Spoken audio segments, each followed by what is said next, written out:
The scary thing about getting to the last batch and subclass of the town class cruisers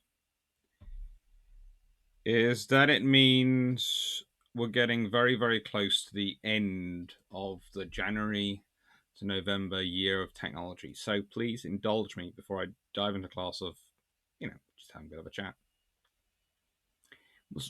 This is the year of cruisers, and of course, next year is the year of technology. Brain. I've enjoyed the year of cruisers. It was an interesting thing putting it together, and it's always a very interesting thing structuring it together. There is a slight difference when I'm putting together the years. I didn't ask for any suggestions towards the year of the cruisers because I was structuring in my mind an academic program.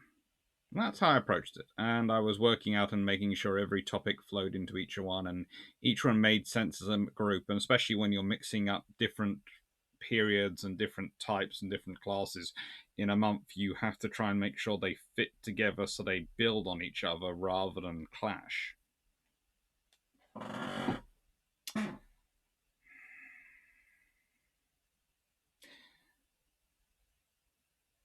I have to say, as I approach the year of technology and the planning of that, I have had a number of messages going, "Oh, where can we suggest this topic?" And so I have put a patron thing up, and there is already a comment somewhere on the community tab for people who have ideas for the years of technology. But I will put it up there with this proviso. Again, I'm approaching it as academic core structure, building up on each one, building up on each other. So I might take on some ideas. I might not take on some ideas. I might take on ideas, but the title of them and the way they're put in could be completely different than you were expecting or was suggested. Because they need to be orientated in a slightly different way to fit.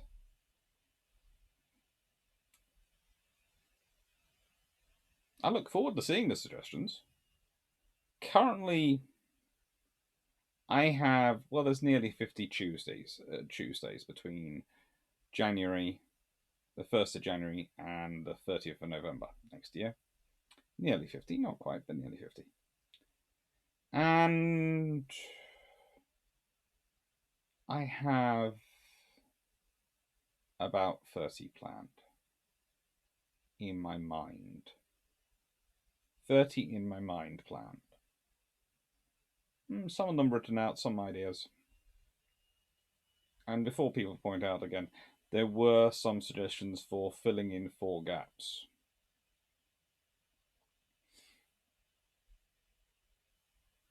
In the year of the cruisers. And those were good suggestions.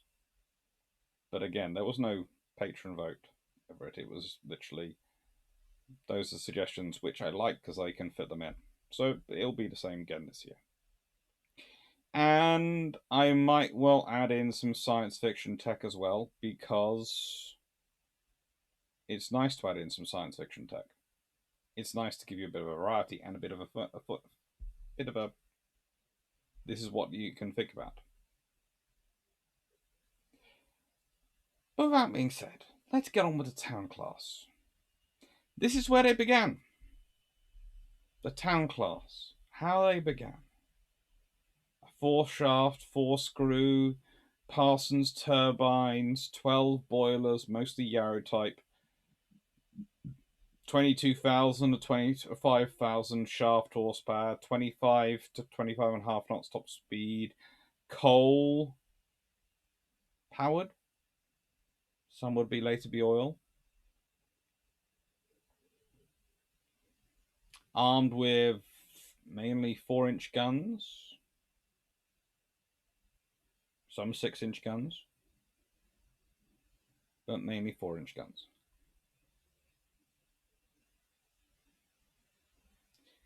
They are built at a time when the Royal Navy has realized the scout cruiser is not it.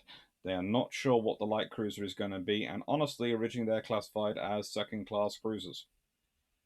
which makes sense in this period, but let's be honest, it's already interesting them being classified as second-class cruisers. Yes, there are armored cruisers around, which are technically the first-class cruisers, but also in 1910 there already exists the battle cruiser, which is also, some people contend, a successor to the armored cruiser, and therefore also a first-class cruiser.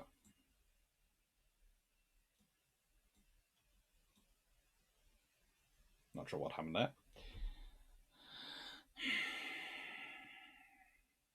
And that is a strange world to live in.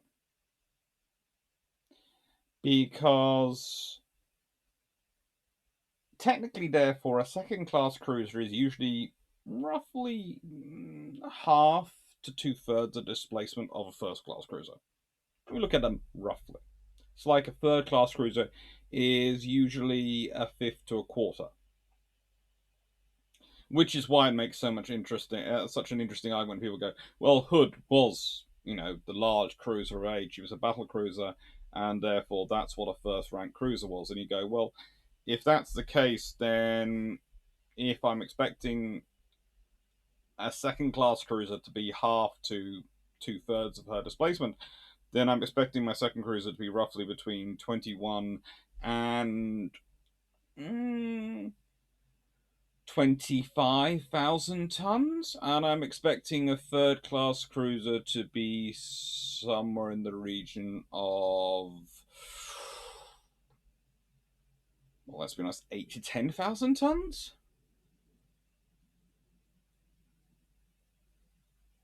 Because that'll be the ratios.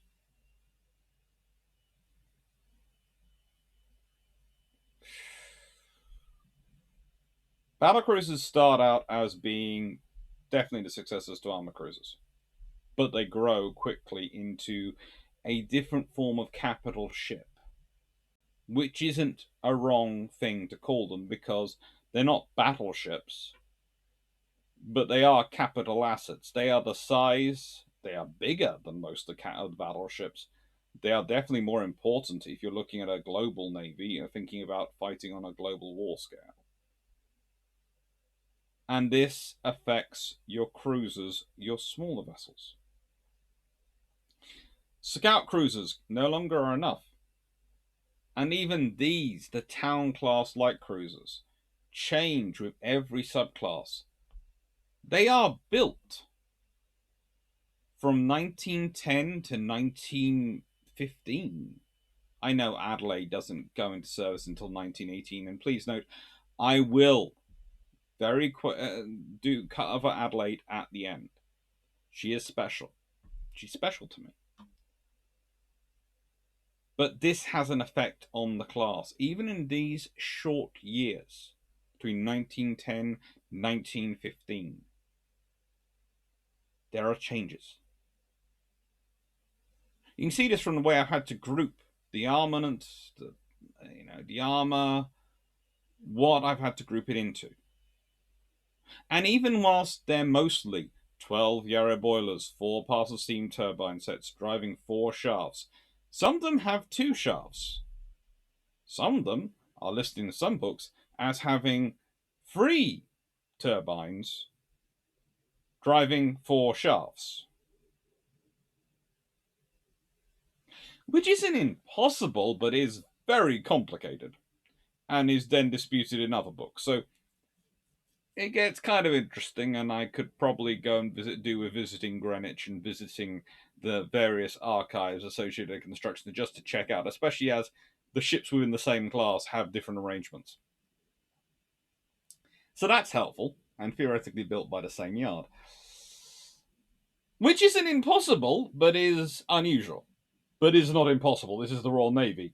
And they do, whilst the Mania mainly, they got most of the Mania out of their system in the 1860s, there is still some definite interesting things going on in their construction templates and their ideas and their desires to meddle, even well into the 1930s, let alone in the 1910s. These ships displaced roughly 5,500 tons. Roughly. Sorry, Birmingham. going to go back and talk about the group for a bit longer before we get into talking about you. They're long, 140.8 meters for a light cruiser this time. That's long. They're well armed. The reason why the Birminghams have 9 6-inch guns rather than 8 is because it was found that having the 3 forward, 2 waist guns and 1 forward, whilst theoretically giving you 3 guns firing forward, actually had the issue of having so much backblast that it self-damaged itself. You were left in a scenario where you would fire 1, 2, 3. Instead of a salvo, you'd fire 1, 2, 3. Which had an impact on spotting, and did also, even then, the waist guns would have an impact on your systems. They'd have an impact on the conning tower. They'd have an impact on the control positions, the bridge, and positions further up the mast.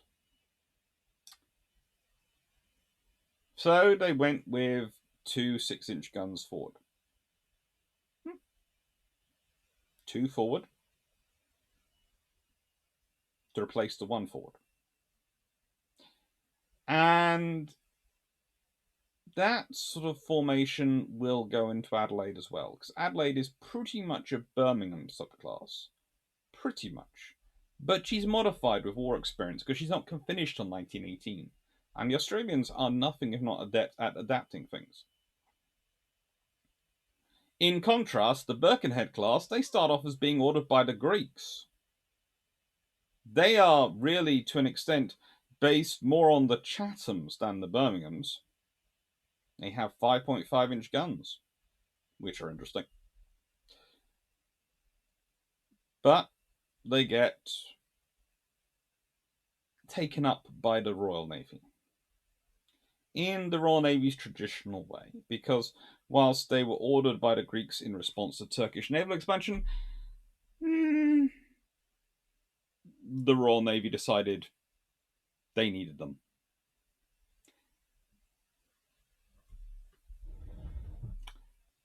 Basically decided the war was ongoing and the Admiralty said they needed them.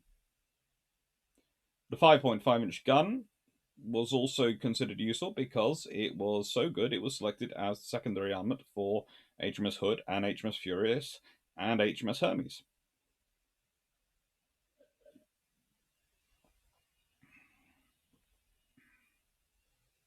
So it'll be an interesting discussion in 5-inch versus 6-inch. And now on to Birmingham. Now, I have a soft spot for any cruiser named Birmingham. They seem to have a distinct attraction to interesting experiences. And HMS Birmingham of 1913 is no different from the rest of them. She was a two-screw ship built at Ellswick. Yes, she had 2 shafts, theoretically, but still 4 Parsons steam turbines, according to some sources. Which, again, isn't unusual. But usually you'd have turbine sets. So you'd have a low power and a high power turbine in a set.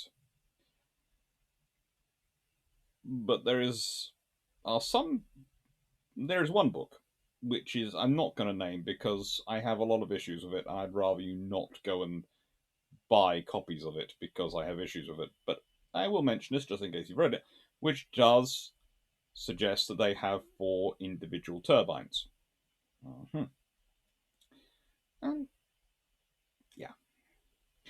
So, launched on the 7th of May 1913, completed 30th of January 1914. She joined the Squadron of the Ground Fleet in 1914, was part of the visit to Kiel in June that year. So she was part of the force which goes to Kiel in June 1914 to go, please, look how much naval firepower we have. We're here for a friendly visit. Do you want to fight us? The trouble is, what the Kaiser heard was, look, We're just sending this fleet out on a friendly visit. We don't want to fight anyone, and won't ever fight anyone, especially not your glorious, gorgeous highness. We will let you take over the world without putting up any fight. It's amazing. Dictators like to hear what they want to hear, and sometimes they manage to hear that even when it's not being said to them. On 9th August 1914, she spotted U-15. Now, this poor submarine, or rather, let's be honest, submersible, at this point, had had failed as she lay stopped on the surface in heavy fog off Fair Isle. Birmingham could actually hear hammering from inside her from the attempted repairs, and fired a warning shot at her. It missed. So the U-boat decided to begin to dive, and Birmingham rammed her. Appropriately, unlike Dreadnought, she didn't go. She didn't do ram and then go backwards over it just to make sure. She just went through, one and done. Birmingham was a lady. She cut U-15 in half, and U-15 went down with all hands, and was the first loss of a U-boat in World War I to an enemy warship.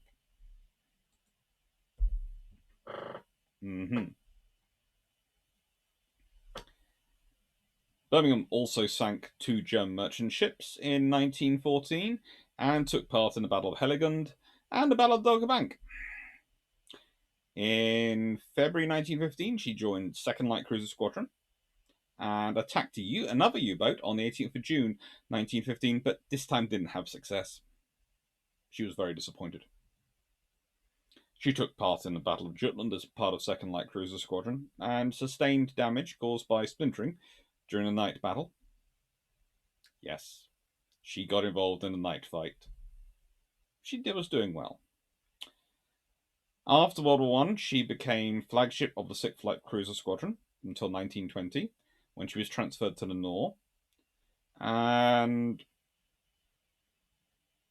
in 1922, she, along with 2 other towns, was considered for conversion to a mine layer, as they were the 2 shaft vessels.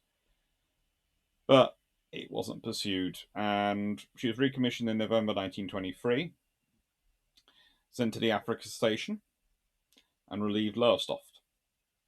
She continued on foreign stations until sold in 1931, and then she was broken up. And 1931 is a bad year to be a town-class cruiser, because, well, let's put it this way. In 1931, the Royal Navy sends off Birmingham, Lowestoft, so many pretty ships. So many pretty ships. But no. She's useful, and she has, as mentioned, an eventful career. HMAS Lowestoft, her sister. Now, Lowestoft is another vessel which has a surprising career. A surprising career.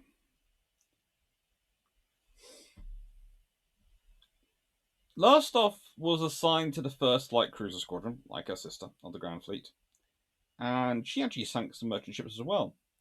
Participated in the Battle of Heligoland Light and the Battle of Dogger Bank, and then went to 2nd Light Cruiser Squadron, and in 1916 is assigned to 8th Light Cruiser Squadron, operating in the Mediterranean. So, what do you think she gets up to in the Mediterranean? Well, Lowestoft managed to be everywhere, including here, where she is pictured visiting Lesbos. Yes, Lowestoft went to Lesbos. It's always good to know that these party destinations managed to keep it together.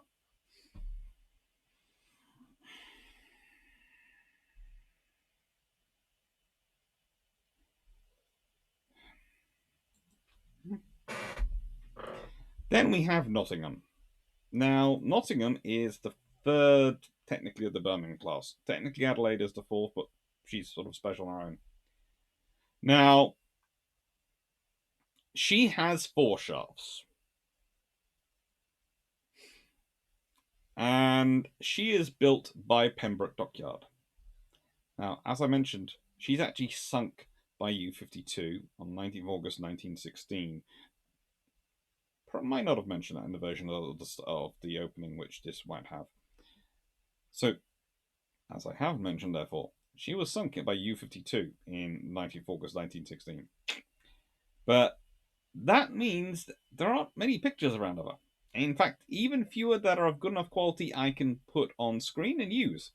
So here is HMS Lowestoft from Lesbos standing in for her sister. And as she's standing in for her sister, I felt like it could cover a little bit of their history together. So she was the 3rd ship of her name to serve in the Royal Navy and was laid down on the 30th of June 1912, launched 18th April 1913, and completed April 1914. Always good for her to be. Upon commissioning, she was immediately assigned to the 1st Light Cruiser Squadron, as were her sisters. Strange enough, the newest and best cruisers were assigned to the 1st Light Cruiser Squadron, which was then sent off as a group of 7 warships to represent the Royal Navy in Kiel, Germany, to celebrate the opening of the Kiel Canal. So they sent the 4 newest battleships and the 3 newest cruisers. I cannot think why those were the ships the Royal Navy sent. It's completely confusing to me. It's, of course, the Royal Navy trying to make the point of, we are really quite well equipped. And you see all the new ships we've got in. These ships are great. They're not just new, they're working. See the quality of their crews? See what they're able to do? Do you really want to fight us? Now, after World War I began, the Admiralty decided that they were going to take out the German patrols in Heligoland. And so the destroyers and cruisers of Harwich Force, along with their submarines, went off to do this. Jellicoe wasn't quite sure whether this was enough. So he dispatched 1st Light Cruiser Squadron and 5 of his battleships, about 5 of his battle cruisers, because he had them all combined with him at this point, to reinforce the Harwich Force. This led to the Battle of Heligoland Light, where Nottingham helped to sink the HMAS Mains for no damage herself. As a result of this, the Germans decided, of course, to bombard Scarborough, Hartlepool, and Whitby.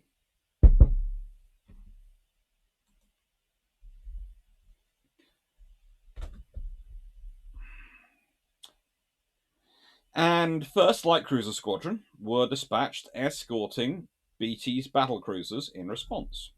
And they encountered a German light cruiser and a half-litter of torpedo boats. Nottingham wasn't in range to engage the squadron before they turned away to follow the battle cruisers.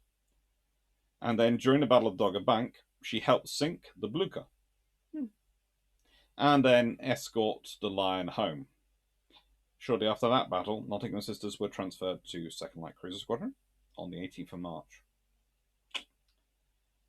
And the squadron was again assigned to BT's battle cruisers because they were pretty fast. Despite being 25 knots, they were fast. Not as fast as the battle cruisers, and not as fast as they needed to be really to work with the battle cruisers, but they were fast and they were available. On the 18th of June 1915, she was detached to reinforce 3rd Cruiser Squadron during its patrol across the North Sea. And she and the other ships were attacked several times by German submarines. Roxburgh, an armor cruiser, was hit in the bow by a single torpedo from SMU-39 on 20th of June, but managed to return to Rosyth under her own power. Lucky Roxburgh. But also again showing that, yeah, there is a big difference between ships built in one period and ships built very soon, shortly afterwards, in terms of their ability to survive torpedoes, because the torpedo threat becomes more real as the technology builds itself. Remember, all torpedo defenses take up space in hull or force design changes. So nothing comes without a cost. So when you become convinced that torpedoes are a viable weapon and can be launched by submarines, etc., you start to change your approach to how much of your hull space you're willing to give over to protection, to whether that's subdivision or whether that's actual torpedo defenses. She takes part in Battle of Jutland and is actually attached to 5th Battle Squadron for most of the battle. Her and the rest of the 2nd Light Cruiser Squadron engaged the SMS Wiesbaden for a while, but forced to disengage when German battleships actually came to the Wiesbaden's aid by their positioning, not on purpose. Then they disabled the German torpedo boat, the SMS V-48. During the night, the squadron attacked a group of 3 German torpedo boats without any effect. One ship had its boiler knocked out. And 2 hours later than that, they encountered the 7 light cruisers of the German 4th Scouting Group at very close range. Nottingham wasn't hit. Southampton, another town-class cruiser, was extensively damaged and managed to sink one of the opposing cruisers in return. Nottingham, despite not being hit, had managed to expend 136 6-inch shells and 1 torpedo during the battle. That's fairly good, although no hits herself. On the 19th of August 1916, she was part of the force sent out to sea in response to a decisive message of Room 40 that the High Seas Fleet, minus its 2nd Squadron, would be leaving harbour. They were planning apparently to bombard Sunderland the following day. The plan for the Germans was to actually draw the British through waves of U-boats to whittle them down. And Nottingham fell victim to one of the awaiting U-boats, U-52, at 0600 hours in the following morning. The submarine had actually been spotted half an hour prior to this. She was believed to be a small fishing boat and therefore was disregarded. She was spotted on the surface. The initial hit of the 2 torpedoes knocked out all power. However, she wasn't really in danger of sinking until another torpedo hit her 25 minutes later. Dublin had reported the first attack, and thanks to her having a working radio, and Beatty had dispatched 2 destroyers to render assistance. They arrived about 10 minutes before Nottingham sank and were able to evacuate the crew. The Union Jack for the ship still hangs, well, this is for a minute, at Jutland, still hangs at St Mary's Church in Nottingham after being presented to them by Admiral Sir William George Tennant.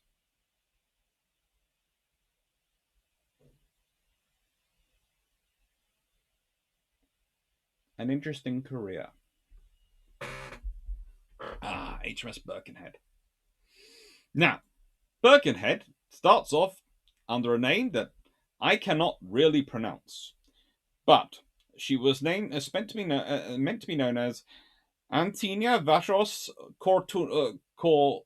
Kountouritis, which is named for Vice Admiral Pavlos Kountouritis, which I'm mangling horribly, and I do apologize now to all my Greek watchers. She was laid down in March 1914, launched in January 1915, and assaulted in the United Kingdom in 1915, and commissioned in May 1915, renamed Birkenhead because none of the Royal Navy could pronounce her name, and will be scrapped in October 1921. Now, 4 shafts, 3 turbines is what they usually listed as, 12 Yarrow boilers.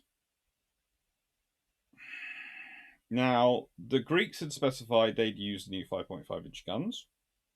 The British kept this, as it was significantly lighter than the 6-inch gun, which allowed the ships to mount 10 rather than 9 guns, firing an 85-pound rather than a 100-pound shell, having a higher rate of fire with what was considered only a relatively minor loss in hitting power.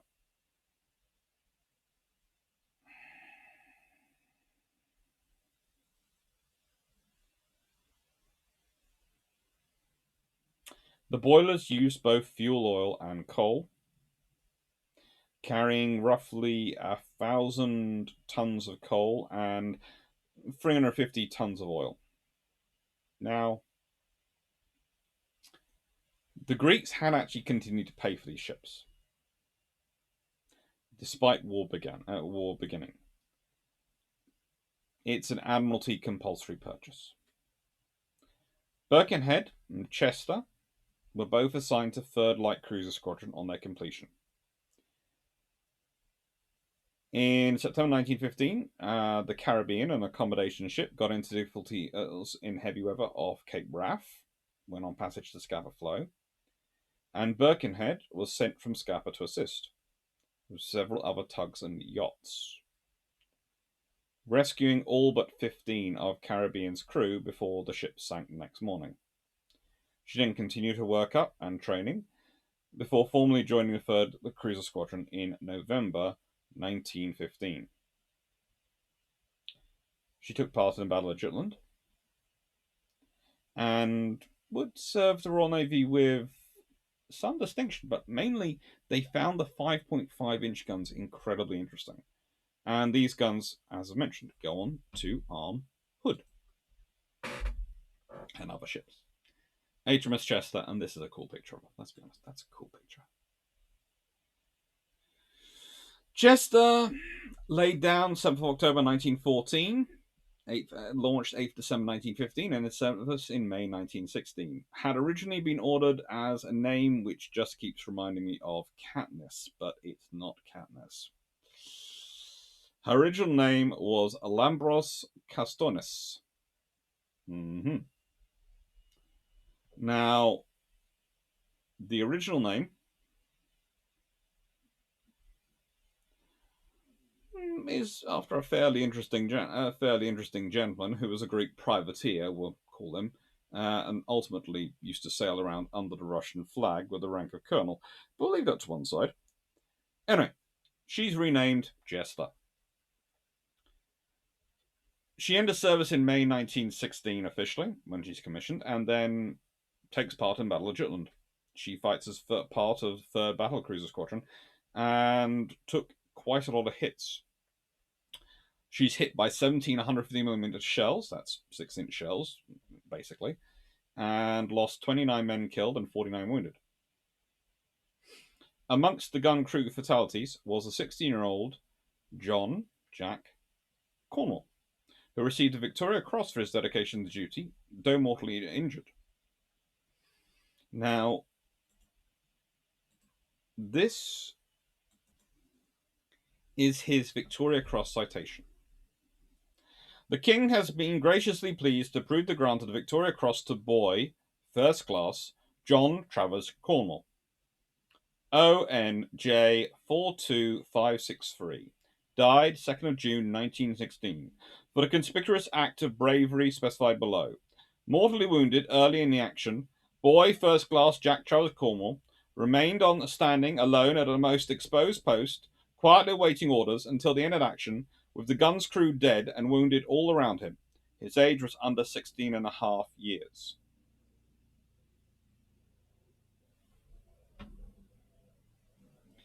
This is a description of the events. On the 31st of May 1916, Chester was scouting head of 3rd Battle Cruiser Squadron at the Battle of Jutland. She turned to investigate gunfire. At 17:30 hours, Chester came under intense fire from 4 Kaiserlich Marine cruisers, each of roughly her own size. The shielded 5.5-inch gun mounting, where Cornwall was serving as sight setter, was affected by at least 4 nearby hits. These gun shields are, of course, open-backed, and they don't reach down to the deck.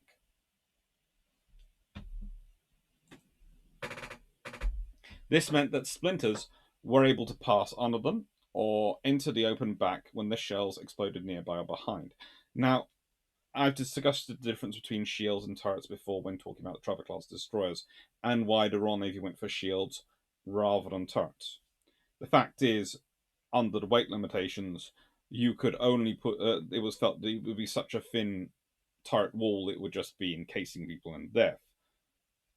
And a shield, you could give them actually a thick protection between them and the opposition and the opponent where you're firing at. But it's still not a perfect, by any stretch of the imagination, perfect protection system. In fact, it's quite a terrible one. Yes, you can theoretically dive out the way, but at same space you can use to dive out the way can also let things in to kill you or wound you. All the gun's crew were killed or mortally injured, except Cornwall, who, although severely wounded, managed to stand up again and remain in his post for more than 15 minutes, until they retired from action with only one main gun still working. Chester received a total of 18 hits. Partial hull armour meant that the interior of the ship suffered little serious damage, and its ship itself was never in peril of sinking. The situation on deck, though, in comparison, was terrible. Many of the gun crews had lost lower limbs to splinters passing under gun shields, and this is why the gun shields will be adapted and will actually get lower, and the deck, the space between them and deck, will be made as small as possible under later designs. And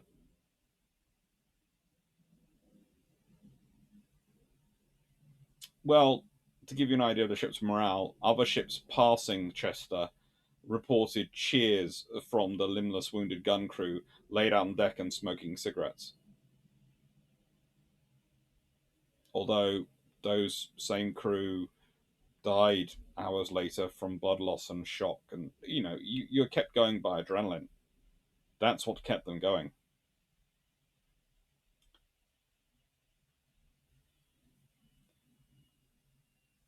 In fact, this is how I probably describe Cornwall, because medics, when they arrived on deck, found Cornwall the sole survivor standing at his gun.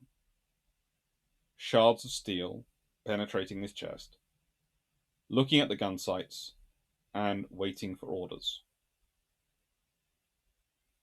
There's no one there to give him orders. Chester went made straight for the port of Birmingham, and Cornwall was transferred to Grimsby General Hospital, where they did his best to try and keep him alive. Unfortunately, he did die before his mother arrived at the hospital.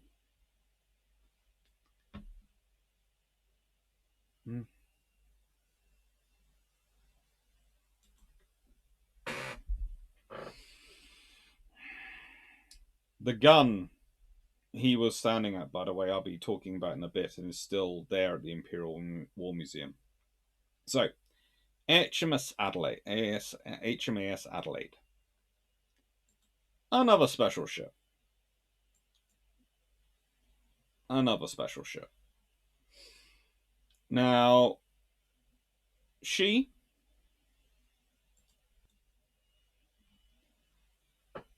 has an interesting career. She is laid down November 1915, launched July 1918, completed July 1922, commissioned August 1922, decommissioned June 1928, recommissioned March 1939, decommissioned May 1939, recommissioned September 1939, decommissioned February 1945, recommissioned May 1945, decommissioned May 1945. 6. That's an interesting career. She displaced 5,650 tons. Pretty much is the heaviest of all the Town class cruisers.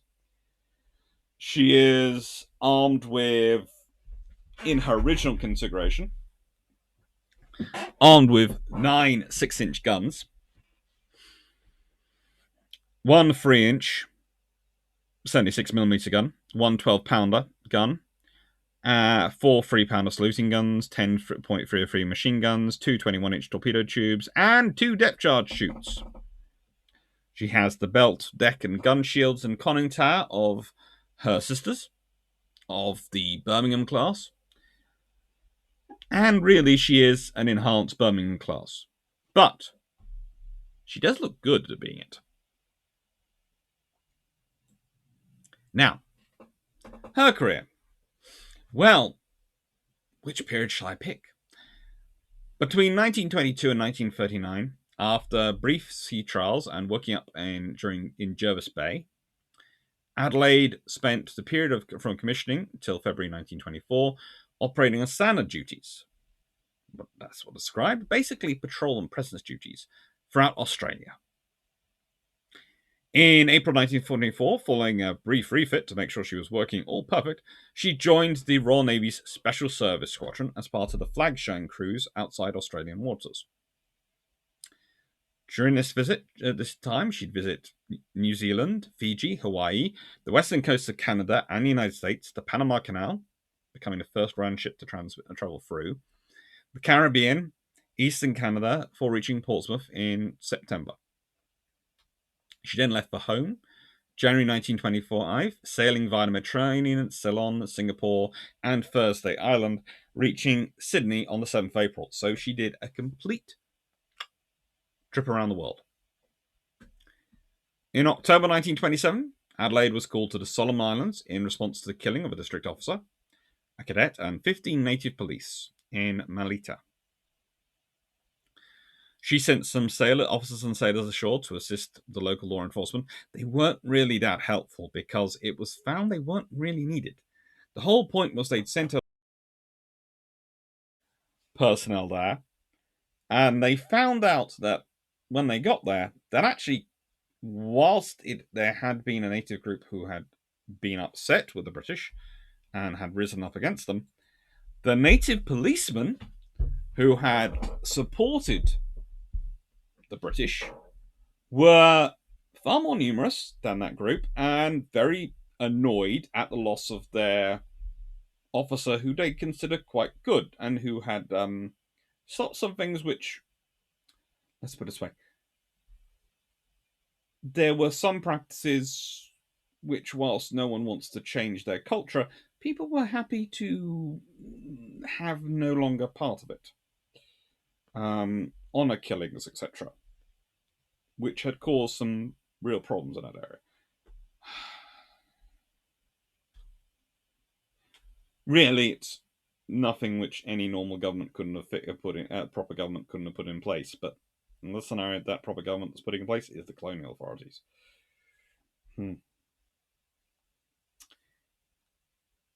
She provided support for them, and, well, then she returned to her normal pattern of exercises and visiting Australian ports, doing internal diplomacy to basically go, hello, this is what a navy looks like and this is what we're for.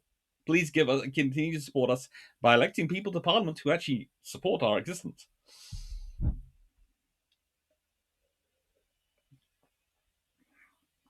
She's paid off the reserve in June 1928. And then nothing happens until 1938, when she undergoes a £60,000 modernisation. This included a conversion from coal and oil to oil only. This required the removal of 2 boilers and an exhaust funnel. Good times. As well as alterations to the cruiser's armament. She loses her her 3-inch AA gun, her 12-pounder gun, and one of her 6-inch guns to gain 3 4-inch guns for AA firepower.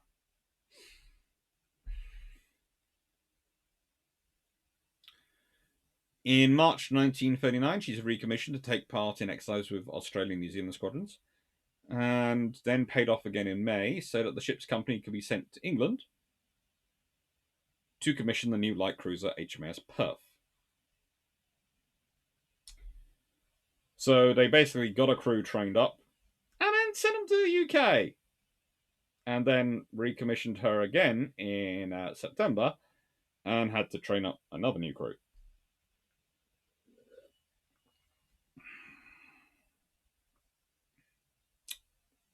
Hmm.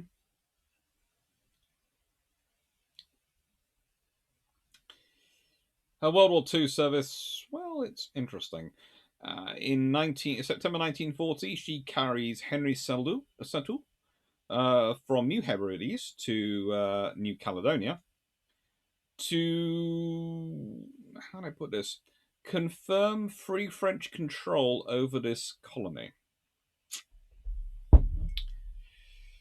Whilst en route, though, she has a bit of an accident.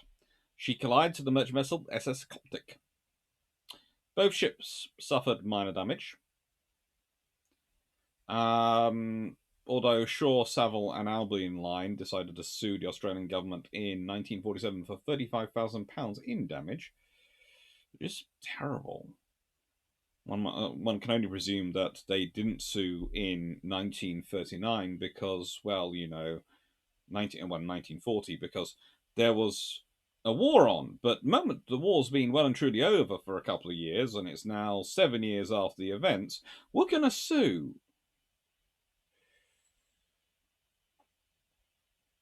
What happens is Satow lands, and then Adelaide patrols off the coast, countering the Dumont d'Urville, which was considered to be under Vichy control. Let's be honest, there aren't many sloops in this period which would stand much of a chance against this. There aren't. In fact, none of them really. She's then docked to Garden Island for, well, she carries on escort duties, etc. And in 1942, she's docked to Garden Island for a refit, primarily to increase her AAO armament. And hence she's one of the Allied vessels in Sydney Harbour during the Japanese midget submarine attack in May 1942.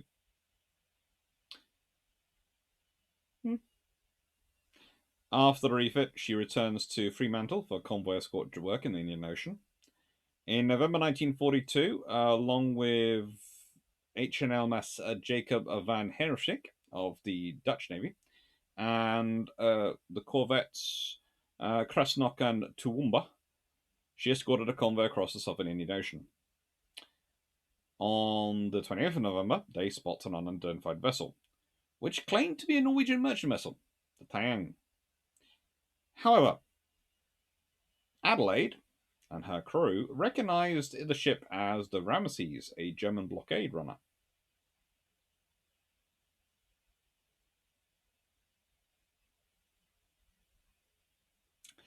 They didn't receive a response, though, to their challenging until 2 boats were lowered from the ship, followed by the sound of an explosion from a scuttling charge.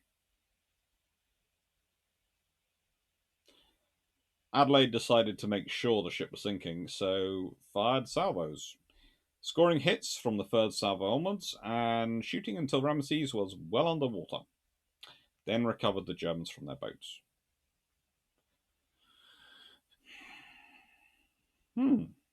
She did a very good job there. And yeah, she continued to operate from Fremantle until October 1944. Then goes to Williamstown Naval Dockyard for further alterations. And in October 1944, made for Sydney.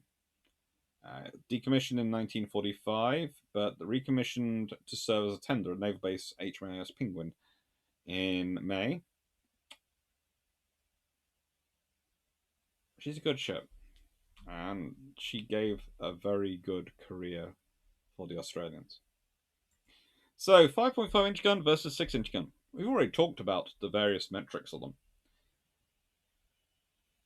But the fact is, the 5.5 inch gun weighs in at 6.3 tons, whereas the 6 inch gun in a single mounting weighs in at 7 tons, with barrel and breech.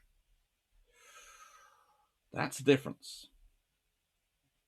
The length of a 5.5 inch gun is, well, let's be honest, 7 meters. Give or take a centimeter. The barrel length of a 6 inch gun is 6.85 really meters. So it's actually shorter than the 5.5. It's heavier and shorter. The 6-inch gun is a 45 cal. The 5.5-inch gun is a 50 cal. And there were 50 cal 6-inch guns, but they were even bigger and even heavier. The elevation of the 5.5-inch gun in most mounts was -7 to +30 degrees, the same as the 6-inch gun. The rate of fire of the 6-inch gun was 5 to 7 rounds a minute. The 5.5-inch gun could usually achieve 12 rounds per minute with a half-decent crew. Muzzle velocity for the 5.5-inch gun was 850 meters per second. For the 6-inch gun, 861 meters a second.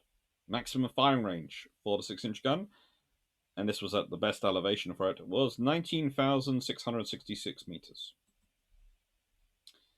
Maximum firing range for the 5.5-inch gun is disputed, but the maximum effective firing range at which it would hit its target, and again, I would say the 6-inch gun, I'm not sure I trust at that range either, was 16,250 meters at 30-degree elevation.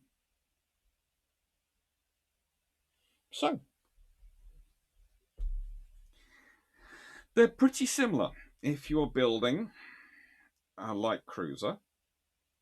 And honestly, they are pretty similar if you're thinking about building a destroyer.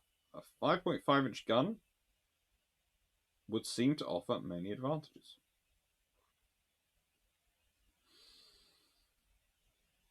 It's one of those guns which, in its period, is very successful. But the trouble is, once you start looking at going smaller for a more efficient weapon, you carry on looking smaller. And you go to, what's the smallest effective weapon I can have? And eventually, of course, you wind up at the 4.5-inch. But that's via a 4.7-inch gun. So that's why the 5.5-inch gun doesn't stay. 6-inch gun stays because it becomes the maximum gun which a light cruiser can be fitted with. And at which point, you become very obsessed with keeping to the 6-inch gun. There's also the advantage that the 6-inch gun evolves dramatically. And if you're prepared to build a light cruiser which is 8 to 10,000 tons instead of 5,000 tons, well, you suddenly have less of a worry over whether your gun weighs in at 7 or 6 tons. After all, in the thousands of tons. However, saying that, I certainly wish the 5.5-inch gun had been around for the beginning of this class, because I think in terms of World War One consideration of what a light cruiser was going to do, you couldn't have a better weapon than a 5.5-inch gun. There's really not much better you could get. This, by the way, is HMAS Birmingham at Jutland.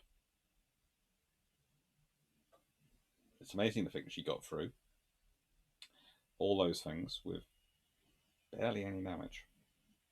Barely anything.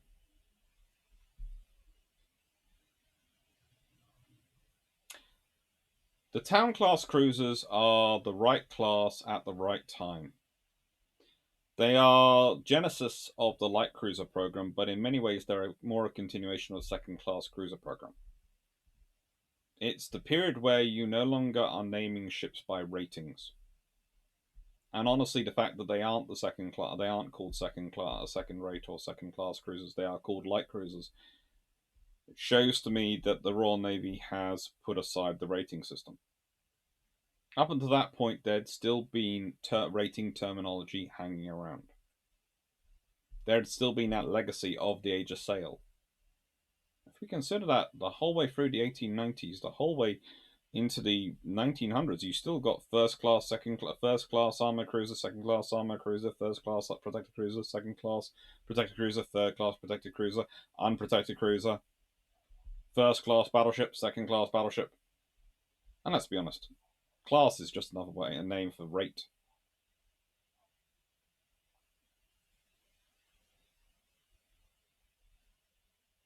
There are lots of problems with these ships, though. I honestly think if World War One had held off for only another couple of years, the light cruisers that would have been in service would have been dramatically different. The battleships, which would have been in service, would be dramatically different.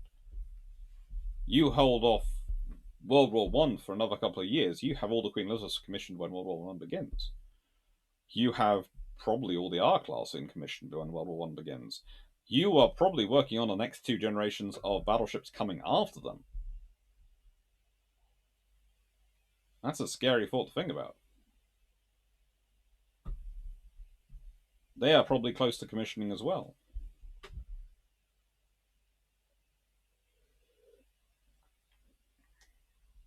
The thing is, I have the suspicion that the Town class would have been a basis of the larger class to come after them. There are these discussions of things called the Atlantic class, and of course they are to an extent a basis of the Hawkins class. The Town class would be the basis drawn from because they are a stable design and they are a good design of what a future cruiser program should look like for the Royal Navy to back on. So they're good ships. They're worthwhile ships. They are building a program. They are building a capability. And the thing is, you don't build 21 or something. You don't build 21 of something if it's not worthwhile building. Thank you for watching. Hope you enjoyed. And I hope you find them interesting ships. They're a good class. Take care. And thank you for all your support. It wouldn't be possible to do all this without you. Thank you.